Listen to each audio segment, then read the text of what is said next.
J-3 pour la clôture de la campagne électorale. À cet effet, les candidats à la députation nationale au numéro 57 de la Convention pour la République et la démocratie, CRD, a visité ses électeurs de Moulombodi dans les quartiers plateaux communes de Kananga afin de préparer leur morale et éveiller la conscience pour faire un choix judicieux avec toute liberté le mercredi 20 décembre 2023. Quittant Moulombodi, Papa 57 se rendit dans la localité Vermeil en vue de dire et montrer aux électeurs l'importance des élections et le rôle d'un député pour ne pas faire la démagogie. Ilunga Kakamba Franck, l'espoir parlementaire des centres kassaïens, est allé se présenter devant les élus de Touboulou et leur dire d'être vigilants en votant utile, qui est numéro 57, pour soutenir Félix Antoine Tshisekedi Tshilombo, candidat numéro 20 à la présidentielle et l'espoir de la nation congolaise. Ilunga Kakamba Franck, dorsal 57, est allé citer à Kambote, où il était devant une foule qui sera dans le bureau de vote le mercredi 20 décembre de cette année. Papa 57 est sur votre chaîne. Suivez. Je crois que papa directeur, nous sommes tous bien à réunion. Il y a ma base de Tuyonso. Nous devons faire une invitation au Tumulwa. Au Tumulwa, vous m'avez dit que nous devons planifier. Nous devons faire des agréments sur des Zakayaï. Parce que nous avons fait et même si nous avons je crois que nous avons parce que vous nous m'avez dit que nous avons Kakamba Franck. Qui dit Djani. Tu dis bien Maman Charlotte, au niveau national. Donc, tu dis bien ça, nous sommes du Fatou, nous sommes bagages. Fatou du numéro 20, président, c'est lui de tout le boss. Il est du numéro 57, nous députation nationale. Yamba Charlotte, du numéro 92, nous députation provinciale. Angélique Ntumba, ou du nous 57, bien de Bumbrema, 57, il est du nous commune, nos communes Wakanang. Alors, tout le monde de Boani, nous avons une équipe pour nous campagne. Boani, nous avons une carte nationale comme voir. Nous avons une enroulé pour Aka. Nous avons un numéro Boani. Nous avons un numéro. Nous avons un numéro. Nous avons un numéro. Nous avons un numéro. Nous avons un numéro. Tuboso. Balu kaluna shibeni muko kwata udubola upatele shifa mwenye jesimomu. Jima kwa mto tuji tuboso. Tuji bamba kunenu. Tuji bamba njike ngejenu. Tutu kengane nuboso. Watu tukula pafu. Mujina umi mwamba mabeo. Bantu mbalo mubule mba fitibuni. Tuji bamba munapi nyembalo. Baso ndipenye kuma hotel. D'abord même un journaliste. Nous devons kwenda kana nyeza enquête. Nous devons kuma hotel onso. Kule tentre kwa nini abato. Wemu kote mu ko BG ka kwa nini abato. Bato le kote. Tauna shimu kambote ke ni terrain moto. Unjua ngate bukalenga ufinga na lubilu ukichasa muka je ndima food seed. Bandi ngaba no mu France. Yeya munu kuneku mutu ko hotel uluke be michiyenu. Nini mu feshi kimu manye bwani. Jile wa kambote tubonito.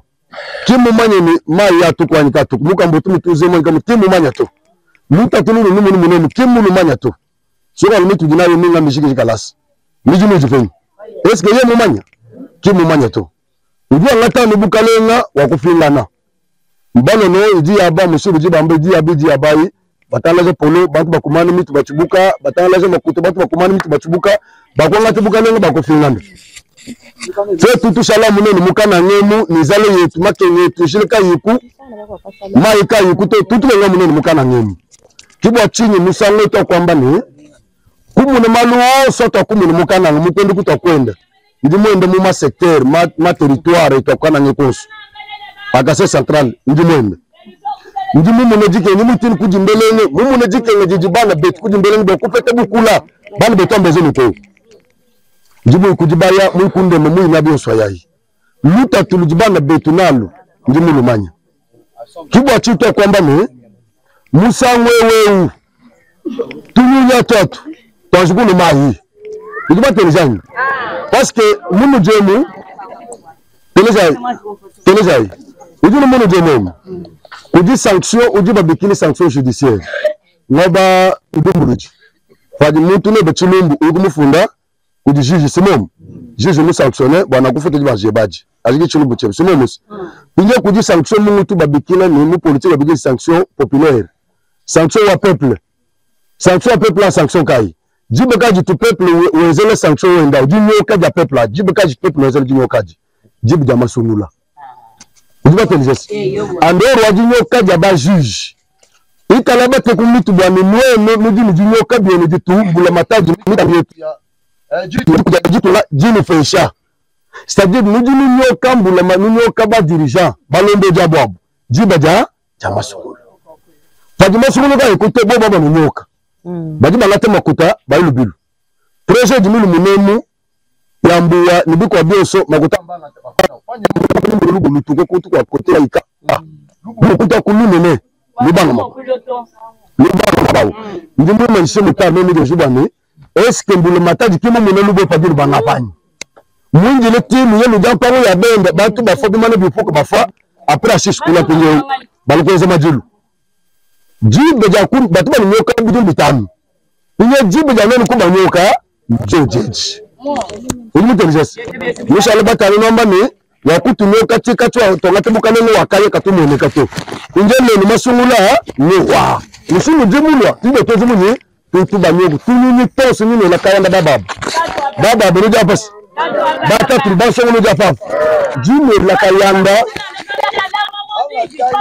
ana ta fimbu ni kuma tuni ni tonso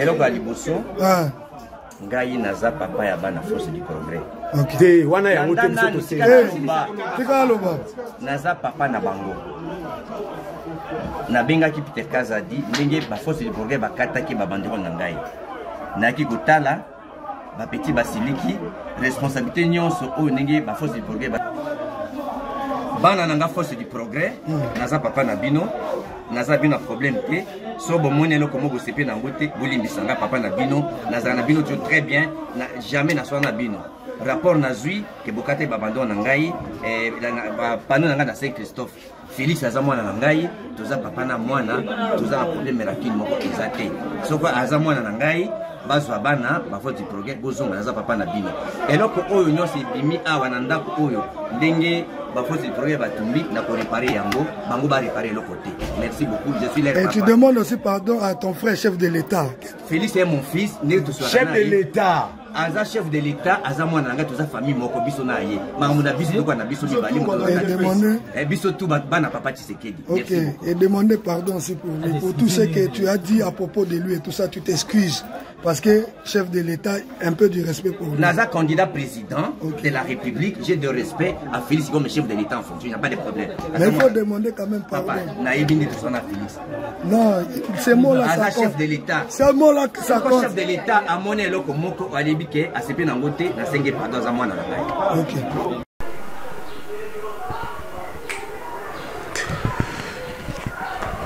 Na pesi bino mbote bino ba oya ngai bande ko nyoso bo mesana kolanda ba émission na biso to le belango bolandi Franck Diongo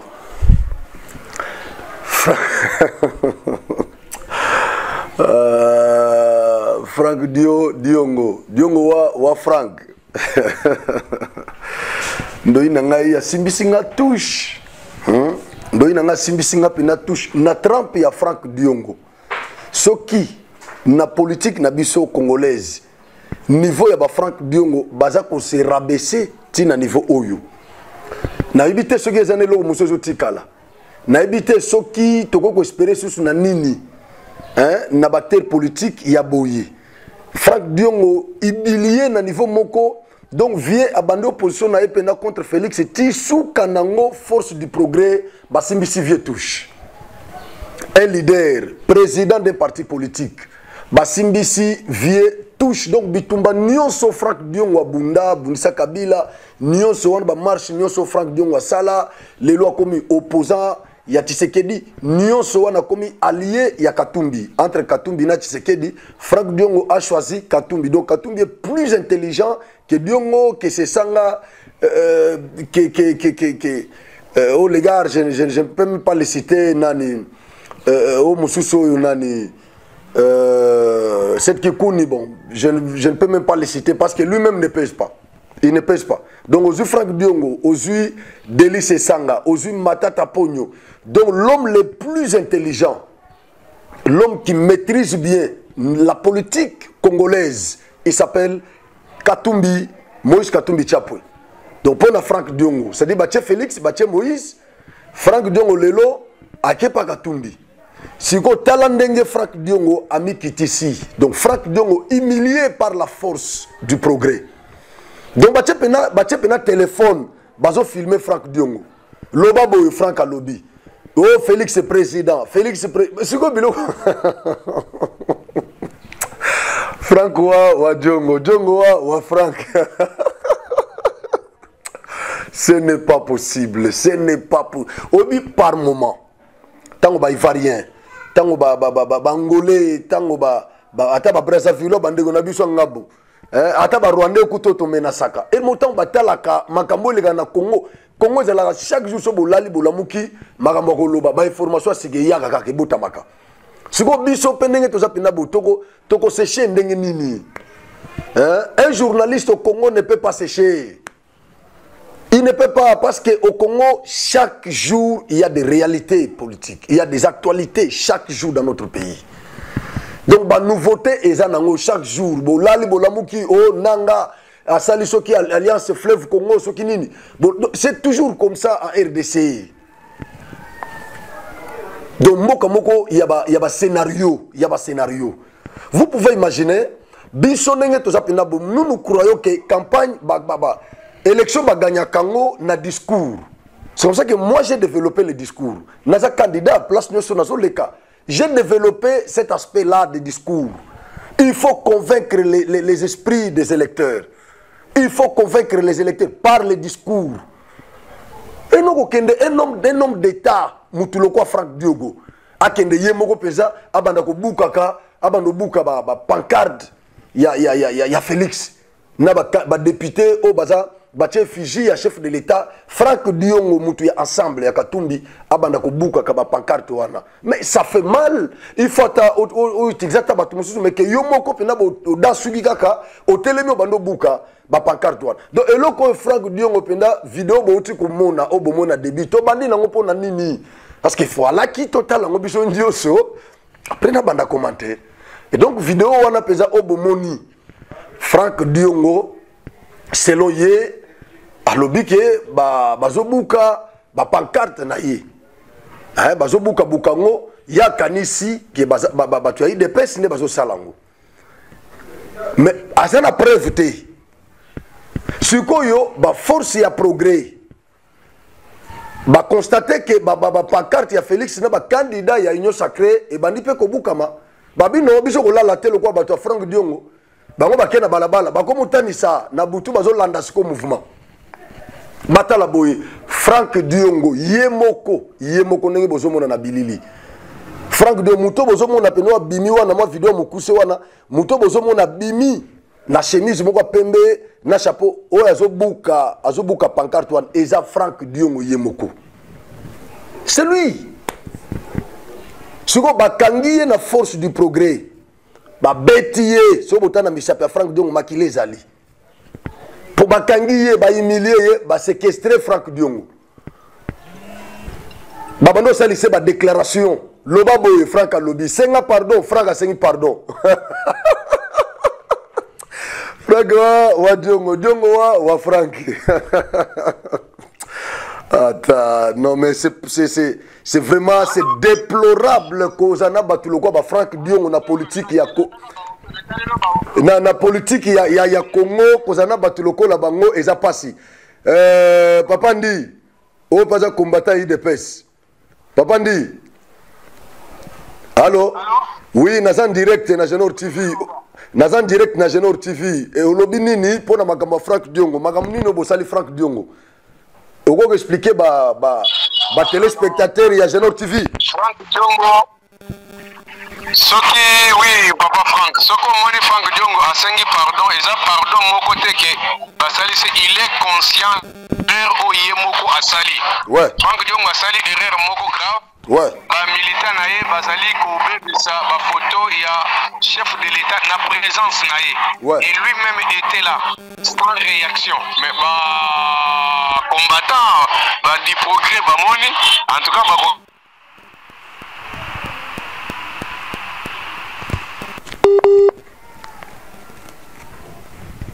Connexion Katani.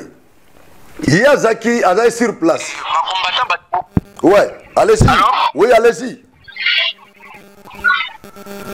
Loba. Allô? Oui, Loba. Aux en direct, Loba. Connexion, non, Loba, biso te kayo, Loba. Allô?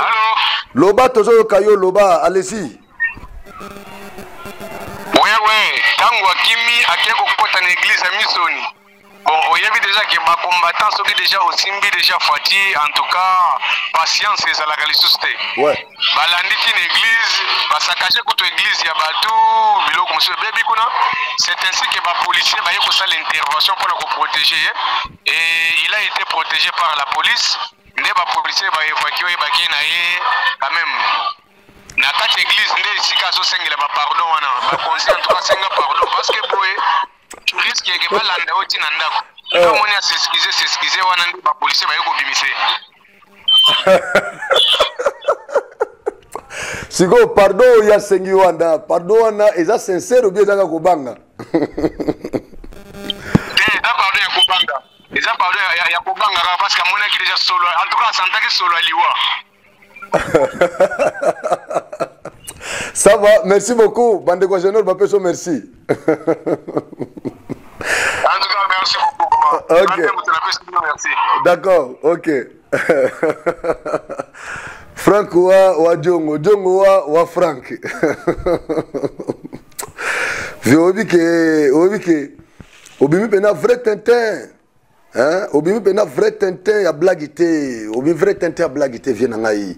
Talaka na niveau na yo okoma na ni okimi mbangu ti église balando ti église et puis azo engagement lobi biloko nyonso ba panzi ba sakaja ki église biloko nyonso ba BBC azui charge lobi ye akofuta yango o fatia za mwana nanga fatia za mwana ndenge nini soko za tata ya fachi comment yo combattre fachi fatia za mwana ndenge nini ye bisanga nanu yo senge yo okomi camarade ya Etienne Tshisekedi fatia za mwana note fatia za ni moninga na ote yo za tata fachi ndenge soko za tata fachi olongo combattre fachi te po ba biloko nyonso yo lobaka ezaka fondé te olongwa et pas fachi po na nini c'est parce que tu n'as pas été servi comme tu l'attendais et donc yangonde yangona lobaka mingi tous ces gens que nous avons ici comme opposants sont des charlatans sont des frustrés. Le fait est qu'ils ne s'étaient pas retrouvés babano lukamo dividende na bango bazu yangote alors malamoko ba jeter éponge aller baké na opposition il commence à attaquer Tshisekedi soko landi Frank Diongo opposition na ye biloko nyonso denosaka ezaka fondé te et pour finir lelo sikoyo ayekondima que Félix aza président za chef de l'état o soki na salio mabe na mabe nyonso nga na salio limbisa ngai baba na progrès nga na za tata na bino te tata na bangote yebisanga siko mutune tiyo comment toko kopesa au crédit comment toko kopesa yo crédit et puis au postuler Moïse Gatumbi Amélio donc pour yo o estimer que un bon un meilleur politicien intelligent na Congo capable c'est Katumbi mais je regrette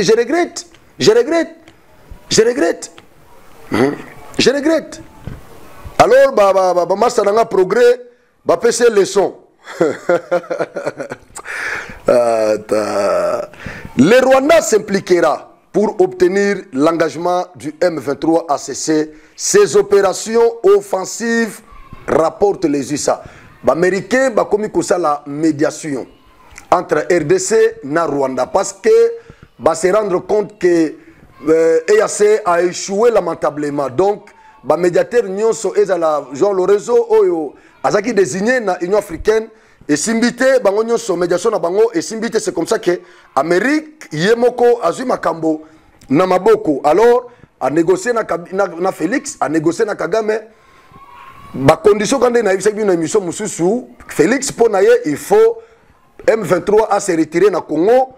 Alors Kagame peut pour naye Félix a cessé de soutenir ba FDLR parce que selon Kagame eza moko ya ba alibi na bien ka tatonaka ye moko abimaki ya ono azo ko défendre ba tutsi congolais selon ye a estimé que baza marginalisé baza malmené na Congo. Voilà pourquoi M23 eyaki pona ko protéger ba tutsi wana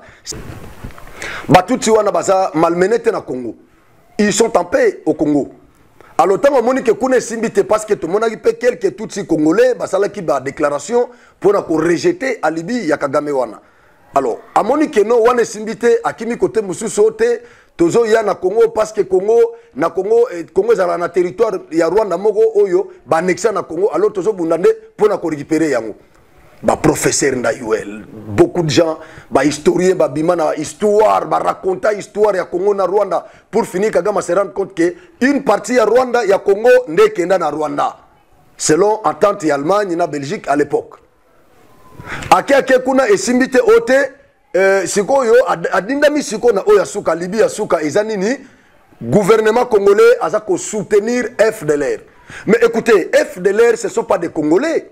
FDLR sont des Rwandais, bazaba rebelles Rwandais. Oh bakima Rwanda na génocide ya je crois 94 ndeba na Congo après après l'assassinat de Dabiarimana par les crash oyo bangonde ba ibinengeni ne salema baba boîte noire ya avion na petit lelo et mon anate il paraît en Amérique et mon ana pété.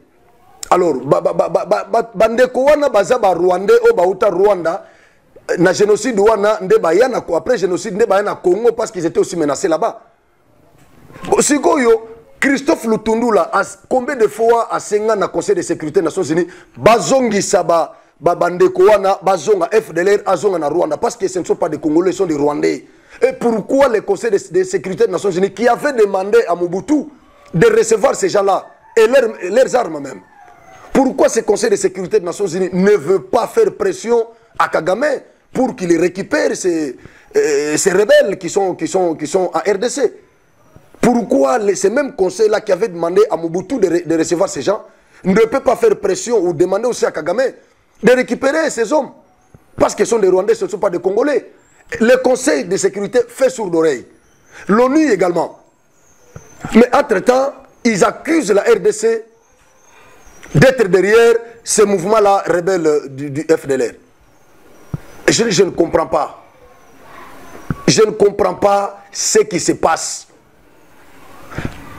Selon Bango, ça c'est un alibi.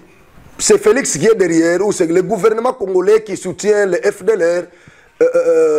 Maintenant, selon le gouvernement congolais aussi, Kagame est derrière le M23. Mais quant au soutien du gouvernement congolais au FDLR, Kagame n'a pas de preuves. Il ne fait que spéculer.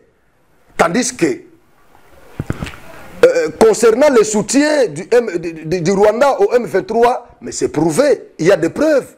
L'ONU avait envoyé des experts ici, en RDC, précisément dans l'Est. Ils ont fait des enquêtes. Ils ont eu des preuves. Même la MONUSCO qui est là a des preuves. Dernièrement, Mbemba, ministre Christophe Lutundula, il y a affaires étrangères. Mais Bakoutanina, ambassadeur, il y a eu ça.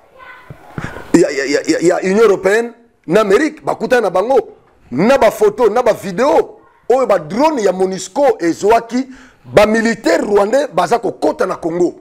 Baké na ba vidéo, na ba photo, baké la kisa ambassadeur rwanda. Nyonso wana oni azo sala semblant.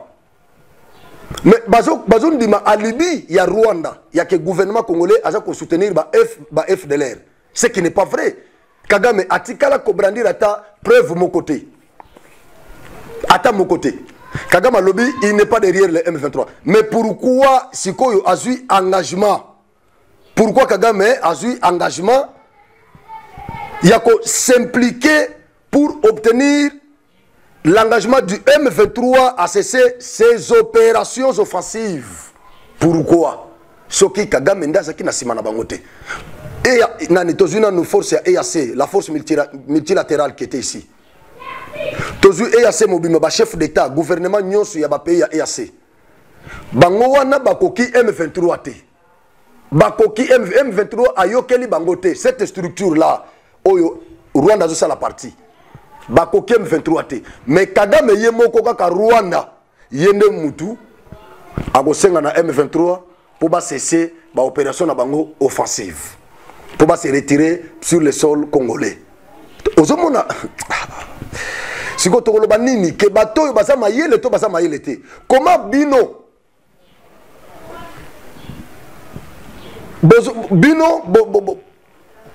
bozo sala comme si boza sirte que Kagame nde mutu aza na sima ya M23.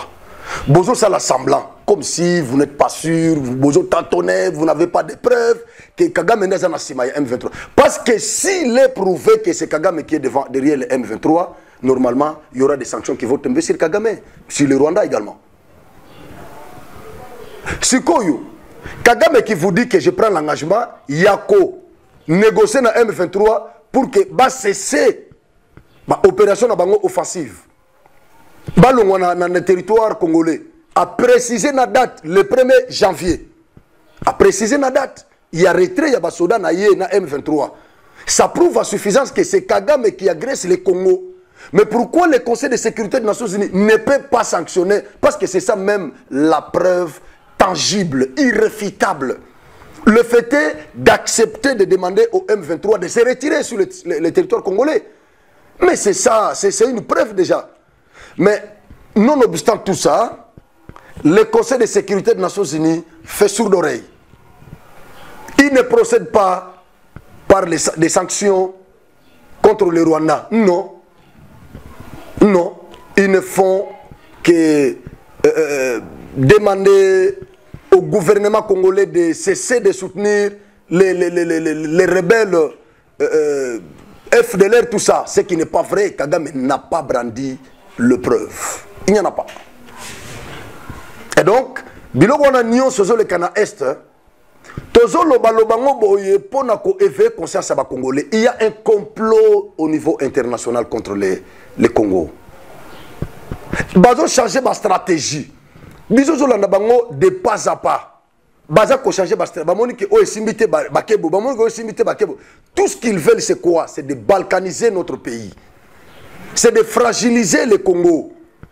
Et donc nous devons être éveillés Congolais. Ne soyons pas emportés talatango ozomona ba opposant lelo toke na campagne mais bazo s'arroger le courage, l'audace ya okende ko pasola babilo ko batu mususu. Yanga mo pe basali sali yangote. Tokolo bani mutu azangi discours atina komo tine siko ba soda na e ba ke no pasola babashi. Vous pouvez imaginer babashi wana ezokuté. Babashi obiso sali ezokuté bashi à 5 mètres, babashi à 4 mètres. Mais tant ozomona bache bashi na tongo na panneau publicitaire na tongo oya boye balongoli yango ba pasoli. Tango golandela o candidat moko boye asepelaka na ota tini batu na ye bakendo pasola soko telemise boya ka tosala débat ndinga ezate. Ndinga ezate. Mais force neza nini ko instrumentaliser ba jeune bagendo pasola ba biloko bato bazana poa. Écoutez, atabo pasoli babashi, nous sommes déjà connus. Lokola ngai nakananga qui ne me connaît pas.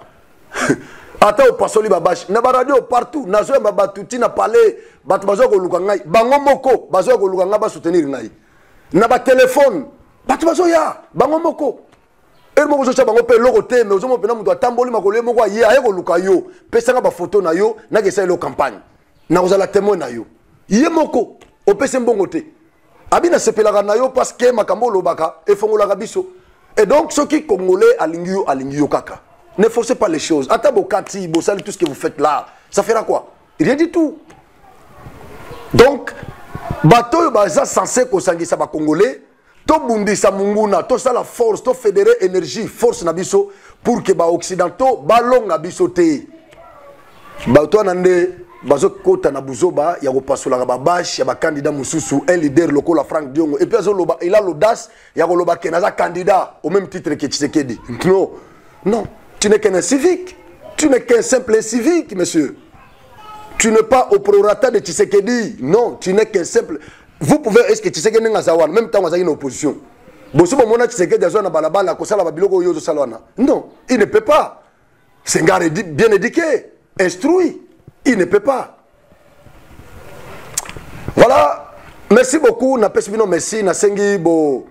Continuez à partager pour informer Bandeko Moussousou, va comprendre la nature, il y a des politiciens nabiso et puis ko senga pe na Bandeko to sangana to la force pour bouter ennemi nabiso libanda.